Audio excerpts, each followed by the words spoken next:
Hello students, हम विवाह को पढ़ रहे हैं और विवाह को पढ़ते हुए आज हम हिंदू विवाह के स्वरूपों को देख लेते हैं, जिसे हम हिंदू विवाह के प्रकार भी कह सकते हैं। हिंदू में कितने प्रकार के विवाह होते हैं, किस प्रकार से विवाह होते हैं, आज हम उसी विषय पर चर्चा करने वाले हैं।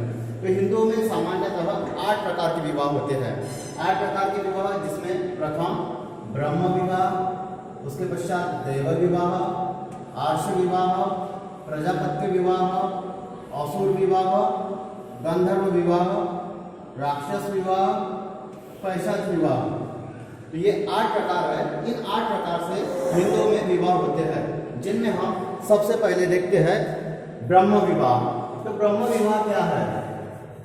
साधारण रूप से ब्रह्म विवाह वर्तमान समय में प्रचलित विवाह है, जिसमें माता पिता द्वारा एक योग्य वर का चुनाव किया जाता है और योग्य वर को अपने यहाँ आमंत्रित किया जाता है। उसके पश्चात सर्वसहमति से इस विवाह को संपन्न किया जाता है। यह विवाह माता पिता के आशीर्वाद से और धार्मिक क्रियाकलापों को होकर या धार्मिक क्रियाकलापों को पूर्ण करके किया जाता है। इस प्रकार के विवाह में किसी प्रकार के दहेज की कोई मांग नहीं की जाती, परंतु वर्तमान समय में क्या हो रहा है कि ब्रह्म विवाह में विकृति आ गई है। अब ब्रह्म विवाह में क्या होने लग गया है, दहेज की मांग की जा रही है। और हम प्राय देखते ही है कि इस प्रकार के विवाह में अब दहेज प्रचलित हो गया है।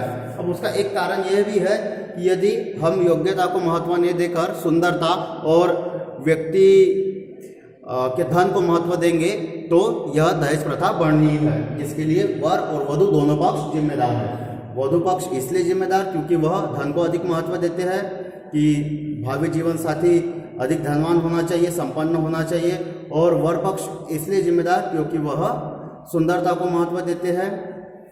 फिर उसके पश्चात हम देखते हैं दैव विवाह। तो दैव विवाह क्या है? दैव विवाह का एक ऐसा स्वरूप जिसमें माता पिता द्वारा या पिता द्वारा, परिवार में सत्ता पुरुष की रहती है तो हम पिता द्वारा कह सकते हैं, पिता द्वारा एक यज्ञ का आयोजन किया जाता है। उस यज्ञ में बहुत सारे विद्वानों को बुलाया जाता है और वह विद्वान सभी यज्ञ को पूरा करते हैं। जो विद्वान सर्वाधिक श्रेष्ठ तरीके से यज्ञ को पूर्ण करेगा, या हम कह सकते हैं कि ऐसा विद्वान जो यज्ञ क्रिया में निपुण हो, ऐसे विद्वान से क्या किया जाता है, वधू का विवाह कर दिया जाता है, जिसे हम दैव विवाह कहते हैं। उसके पश्चात आर्ष विवाह। आर्ष विवाह यह किया जाता है ऋषियों में, यह ऋषियों में होता है। तो आर्ष विवाह एक ऐसा स्वरूप है विवाह का जिसमें वधू का पिता वर से एक गाय और एक बैल मांगता है। इसके बदले में वधू का विवाह वर से किया जाता है। यदि वो एक गाय और एक बैल न दे पाए तो दोनों बैल या दोनों गाय की मांग करता है, उसके बदले में उस वर का विवाह अपनी वधू से कर देता है। अब उसके पश्चात हम देखते हैं प्रजापत्य विवाह। प्रजापत्य विवाह एक ऐसा विवाह है जिसमें वर वधू को विवाह मंडप में बिठाकर धर्मसंगत जीवन व्यतीत करने के लिए प्रेरित किया जाता है, या धर्मसंगत जीवन व्यतीत करने का ज्ञान दिया जाता है। विवाह क्या है, विवाह के क्या उद्देश्य है, यह सब ज्ञान वर वधू को मंडप में बिठाकर दिया जाता है।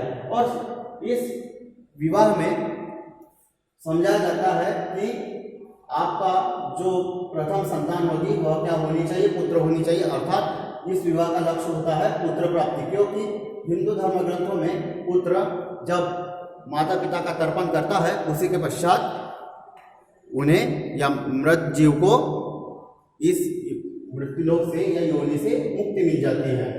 फिर उसके पश्चात देखते हैं हम असुर विवाह। इसे हम क्रय विवाह कर सकते हैं।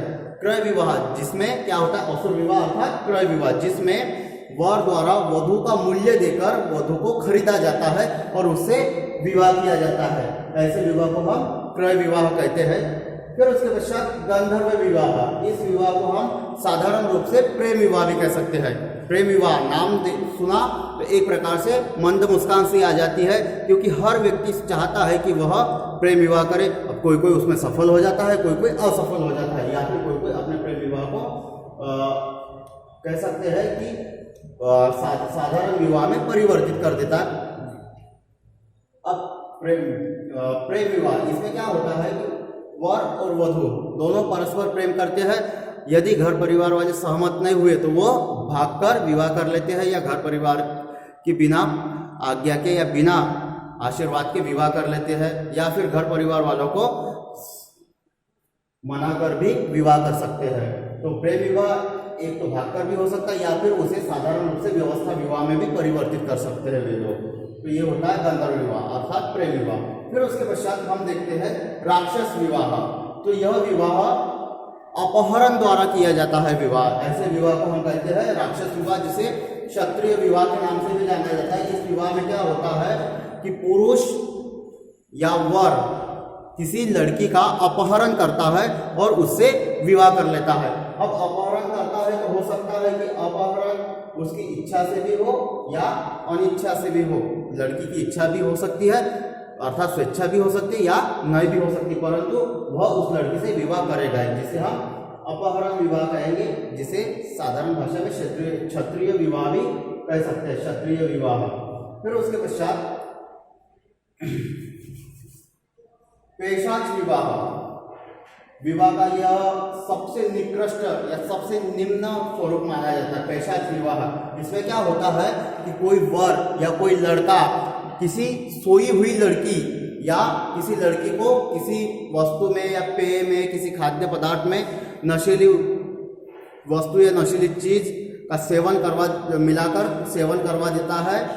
किसी खाद्य पदार्थ या पेय में नशीली वस्तु का मिलाकर सेवन करवा देता है, और जब लड़की एक तो नशे से उन्मुक्त हो जाती है या फिर हो सकता है कि अपने घर में सोई हो, तो उस स्थिति में क्या करता है वह उससे दुष्कृत्य कर लेता है, उससे यौन संबंध स्थापित कर लेता है और फिर लड़की को विवाह करने के लिए बाध्य होना पड़ता है या बाध्य कर देता है। ऐसे विवाह को हम क्या कहते हैं पेशाच विवाह। इसमें आवश्यक नहीं है कि लड़की सोई है तो नशा करके ही सोई है, अगर साधारण रूप से भी सोई है तो वह उसके साथ दुष्कृत्य करके उसे विवाह के लिए जबरदस्ती कर देगा, और या फिर ये हो सकता है कि वह उसे किसी खाने पीने की चीज में नशीली चीज मिला के नशे से उन्मुक्त कर देगा और उससे दुष्कृत्य कर लेगा, और अर्थात उससे यौन संबंध स्थापित कर लेगा और फिर लड़की को विवाह के लिए बाध्य कर देगा। ऐसे विवाह को हम कहते हैं पेशाच विवाह। यह विवाह का सबसे निम्न या सबसे निकृष्ट प्रकार या स्वरूप बताया गया है। तो ये थे विवाह के स्वरूप। आज हमने हिंदू विवाह के 8 स्वरूप देखे। हिंदू विवाह के 8 स्वरूप, जिसमें हमारा प्रथम है ब्रह्म विवाह, उसके पश्चात देव विवाह, पश्चात आर्ष विवाह, उसके पश्चात प्रजापत्य विवाह, फिर असुर विवाह, फिर गंधर्व विवाह, फिर राक्षस विवाह और फिर पेशाच विवाह। तो यह 8 स्वरूप हिंदू विवाह के। इन 8 प्रकारों से हिंदू में विवाह होते हैं। अगली कक्षा में हम जनजातियों में होने वाले विवाह के स्वरूपों को देखेंगे।